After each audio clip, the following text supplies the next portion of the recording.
I am sitting at home tonight on the edge of my childhood couch, the same couch that has absorbed decades of family conversations, arguments whispered after midnight, laughter that didn't belong to me, and silences that always seem to settle around my name.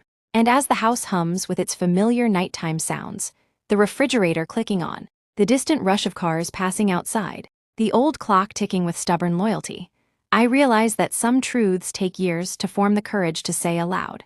Not because they are complicated, but because they are simple in the most painful way. And at 27 years old, with my knees drawn close to my chest, and my reflection faintly visible in the darkened window, I am finally ready to admit something I have carried my entire life like an invisible bruise.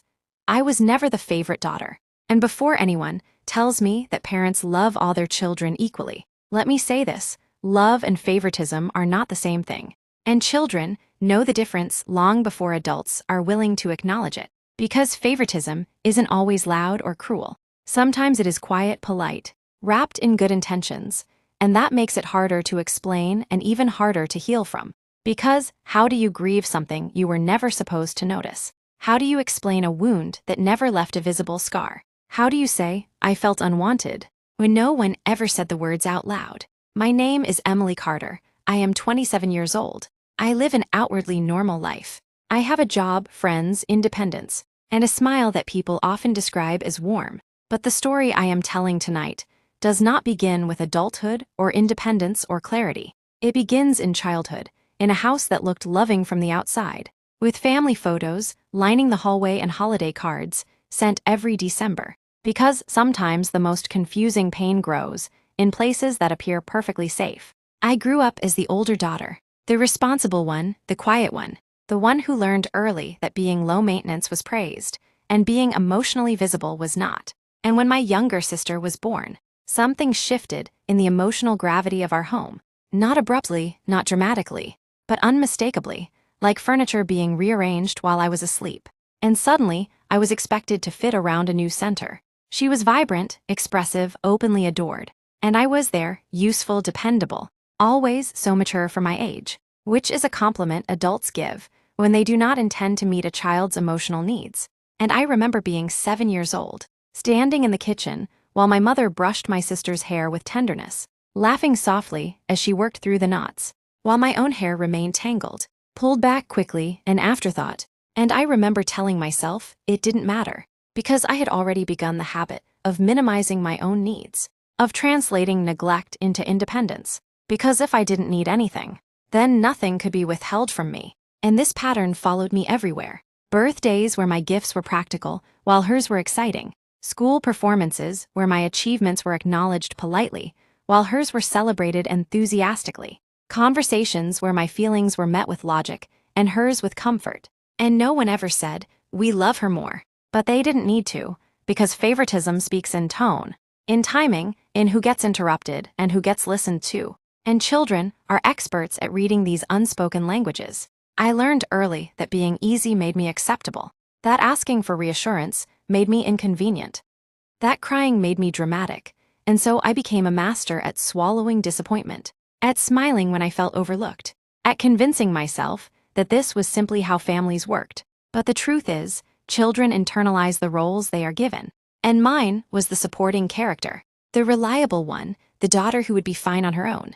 And I was praised for this resilience, without anyone asking why I needed it. Adolescence didn't soften this dynamic. It sharpened it, because teenage years demand affirmation, and I had already learned not to ask for it. I watched my sister receive emotional protection, benefit of the doubt, gentle understanding when she struggled, while I was expected to understand everyone else, to be patient, to be reasonable. And when I expressed hurt, I was told I was overthinking, overreacting, being sensitive. Words that sound harmless, until they are repeated often enough to make you distrust your own emotional reality. And slowly, quietly, I began to believe that something about me made love less easy, that affection had to be earned through usefulness, that emotional needs were a burden. And this belief followed me into adulthood like an uninvited companion, shaping my friendships, my romantic relationships, my self-worth, because when you grow up feeling like second choice, you unconsciously accept environments where you are tolerated rather than cherished. I became the friend who listened more than she spoke, The partner who gave more than she asked for. The woman who stayed too long in relationships where love felt conditional. Because conditional love felt familiar. And unfamiliar things are frightening even when they are better. And yet, the most painful part of being the unfavored child was not jealousy. It was invisibility. It was the way my inner life went unnoticed. The way my struggles were minimized because I was strong. The way my accomplishments were acknowledged without curiosity, as if my inner world was already assumed to be manageable. And strength, when misinterpreted, becomes a lonely place, because people stop checking in on those they believe do not need checking on. And I carried this loneliness quietly, convinced it was my responsibility to handle it, until adulthood finally gave me enough distance to recognize the pattern for what it was. Not cruelty, not malice, but imbalance, emotional misattunement, and unexamined favoritism that shaped two daughters very differently. And this realization did not arrive with anger. It arrived with grief, because anger implies blame. And what I felt was mourning. Mourning the version of myself that might have existed had I been emotionally prioritized. Mourning the childhood where I did not have to earn softness. Mourning the girl who learned too early how to be alone. And as I sit here tonight, older now, wiser perhaps, I understand something that younger me could not articulate. That parents are human, flawed, influenced by their own wounds. And that favoritism is often unconscious, passed down like an inherited habit rather than a deliberate choice. But understanding does not erase impact. And forgiveness does not require denial. Because love can coexist with harm.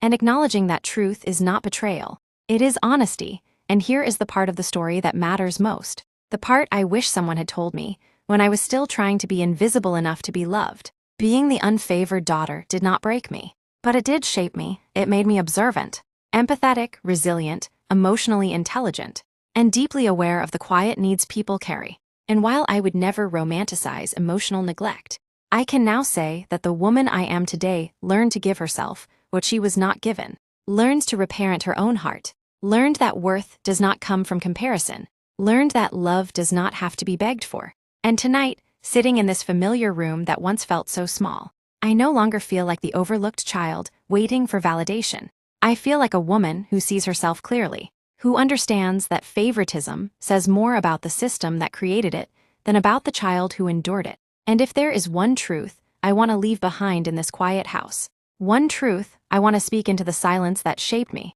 it is this: I was never the favorite daughter, but I became the woman who learned how to choose herself. And that choice, hard-earned and deeply personal, became the love that finally stayed.